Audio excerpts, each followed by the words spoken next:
the question, what is chemistry? Let's talk about chemistry in action.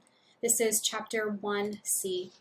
So the scientific method, this is something that you will work with in every science class. It's something that I would like for you to memorize, but not only memorize, but learn how to apply. Chemistry is a science based on observation and experimentation. Chemists often formulate a hypothesis. Now, it's really important to remember with a hypothesis that it has to be a statement that is testable. So it's a tentative explanation of observations that you have seen.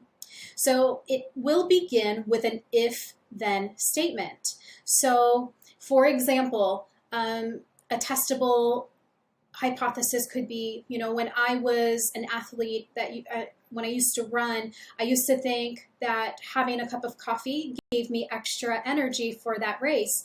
And so you could say, if you drink a cup of coffee before your 1 mile race, then you will run faster.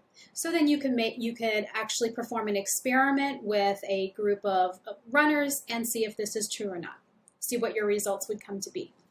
Okay, so these two terms often get confused with one another. So I'm going to try to help you understand the differences.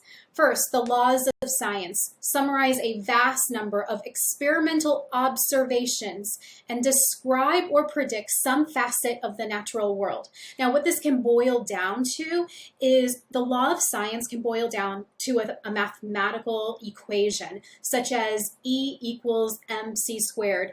And that refers to the speed of light in a vacuum, okay? So now a theory is a well-substantiated, comprehensive, testable explanation of a particular aspect of nature. When it says well-substantiated, that means many scientists have performed the experiment, tested it, and come up with the same conclusion.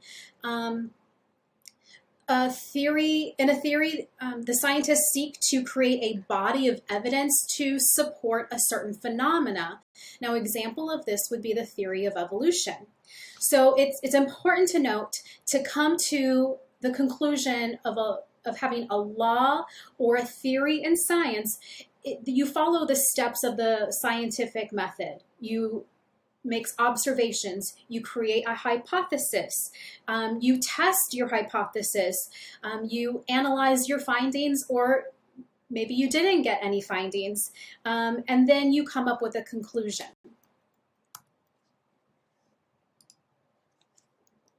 Okay, so the domains of chemistry. There are 3 domains of chemistry. Chemists study and describe the behavior of matter and energy in 3 different domains. One is the macroscopic domain, which is most familiar to you because it's what you can see around you. It's things that you can see and touch. The microscopic domain is almost always visited in the imagination because micro means small, and there are going to be some aspects that we can see under a microscope and some that we cannot see. The symbolic domain contains the specialized language used to represent components of the macroscopic and microscopic domain, such as chemical symbols that you will see on the periodic table. Okay, look at this table here. This is just a diagram of a scientist going through his or her scientific progress. So you look at this kind of tan square. So when you perform an experiment, you begin first with some type of observation and you're curious. You're wondering, why does it happen that way? I want to know more about this. So your observation or your curiosity leads you to forming a hypothesis, and that is your if-then statement. So then what comes next is you're going to actually perform your experiment. Sometimes what happens is once you perform your experiment, it doesn't support your hypothesis, and so you have to start from scratch. But if your experiment does support your hypothesis, then you move over. It can contribute to a growing body of knowledge. Now, if you find that you've analyzed what your data and your experiment, and it really doesn't support your hypothesis, sometimes that happens, then you have to start from scratch again. Okay, but if it was consistent with your hypothesis, you can either come here in this direction, your hypothesis can become a theory, or much additional testing yields constant observations, and then it eventually becomes a law. Now, both of these end after many other scientists have performed the same experiment as you, come up with the same conclusion every time. All right, so here is a picture of water in its different states. We have an iceberg, we have the air, and we have water. So we've got water in gas form. You can see the molecules all spread out here. Water in its solid form, and water in its liquid form. So moisture in the air, icebergs, and the ocean represent water in the macroscopic domain. At the molecular level, the gas molecules are far apart and disorganized. So they're free to just disperse and move about. Notice the solid form of water. It's in place, okay? It moves a little bit, but it's pretty much locked into place. Now, water molecules in liquid form, they are able to move around, not quite as freely as a gas, but they still move around and pass each other. Note here that water in gas form, we've got the little g in parentheses, solid, the little s in parentheses, and liquid, little l in parentheses. So the scientific method, if you're at home watching this, I'd like for you to pause this video and draw this yourself, create some kind of diagram, and to help you memorize these 6 steps. So the scientific method, you begin with an observation or question. You're curious about something in the natural world. You want to research that topic. Has someone else already performed the same experiment? Get to gather all kinds of information about what you're trying to experiment on. Get background information. Then you want to create your hypothesis, a testable question that is in an if-then statement. You'll then test your experiment. It's really important to collect data and analyze that data. Look at the trends. What are the differences? What happened throughout that experiment? Is it what you expected? And then you're going to report the conclusions. So in analyzing data, there are 2 main types of data. We've got quantitative data. Now the root word is quantity, meaning number. So this is your data that comes in the form of numbers. It can be temperature, mass, time, length. Qualitative data comes in the form of words. And you often will see this maybe some adjectives that describe our 5 senses. So something that you hear, something that you see, a color, a texture, a taste. These are all descriptive type of words. Now we've got 2 different types of reasoning. We've got deductive reasoning and inductive reasoning. So deductive reasoning, the root word here is to deduce, and to deduce means to arrive at a logical conclusion by reasoning. So this is when you proceed from a general premises of a specific conclusion. Inductive reasoning, you proceed from a specific example to a general conclusion. So let's say an example of deduction. You have this idea that all men are mortal. And you can say, well, I know Tom over here. Tom is a man. Therefore, Tom is mortal.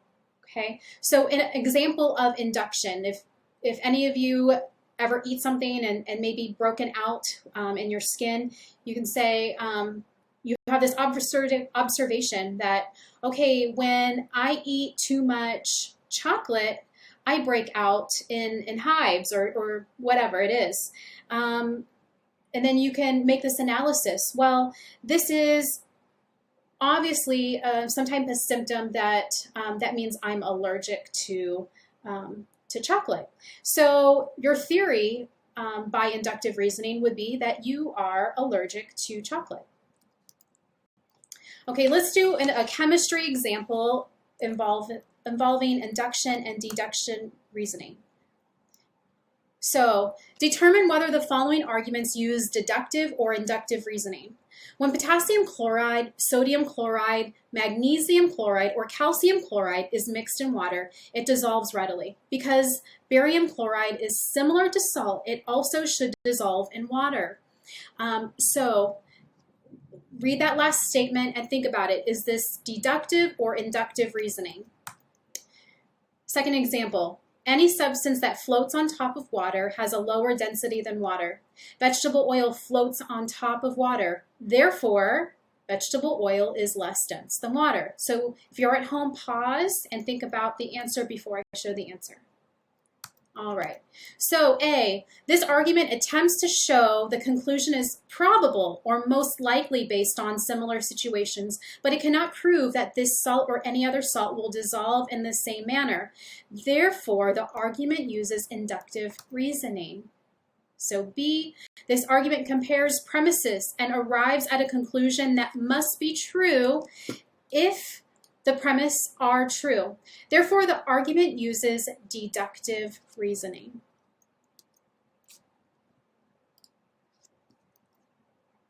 Experimentation. So an experiment is a key part to the scientific method, a way to observe a natural process so a scientist can know if his hypothesis is right or wrong.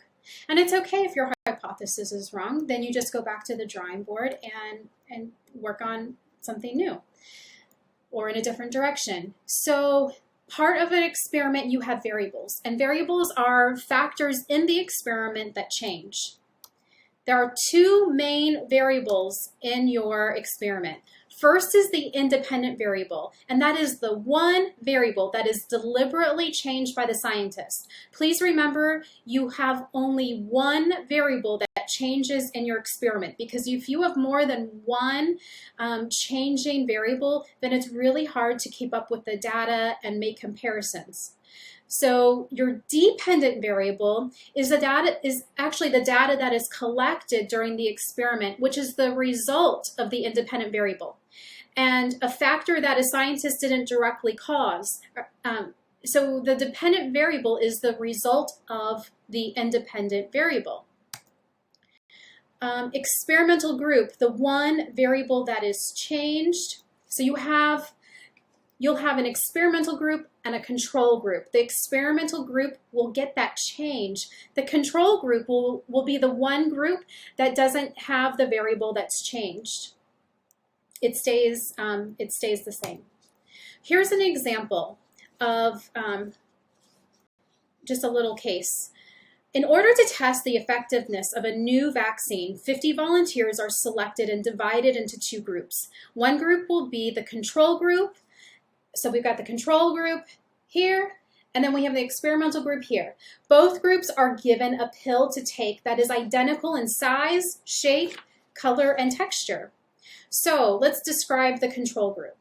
Even though the volunteers are given identical looking pills, the control group will actually not take the vaccine.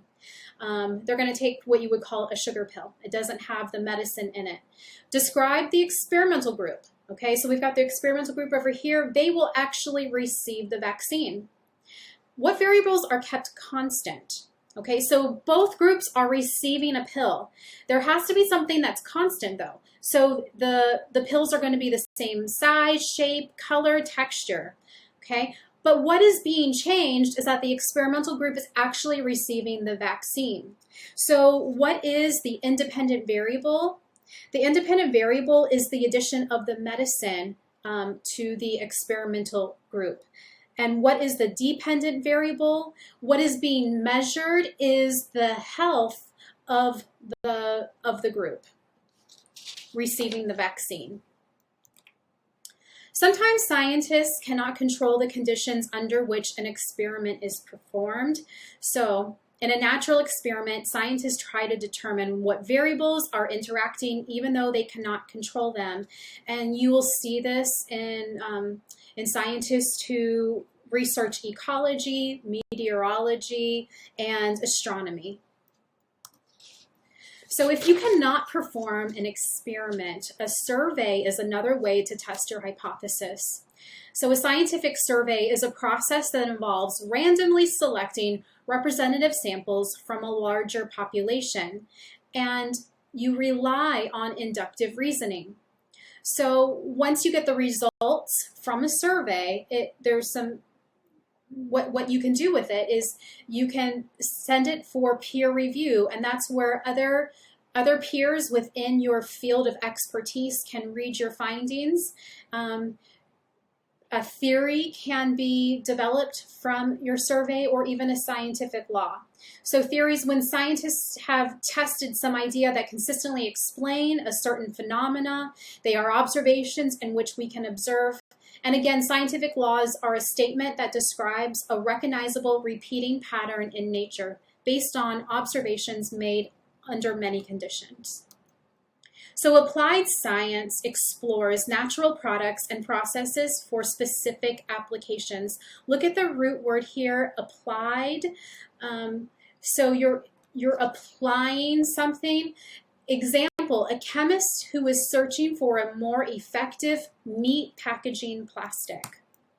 Pure science probes nature to learn new things about the universe we live in. So an example of a pure science would be the astronomer searching for new asteroids. Okay, so here we are at the end. Your homework is to go over these 3 case studies at the end of chapter 1C. You're just going to do these 3 and answer the questions. Please include them in the notes, in your note outline, and I will check it before the test. Thank you. Have a great day.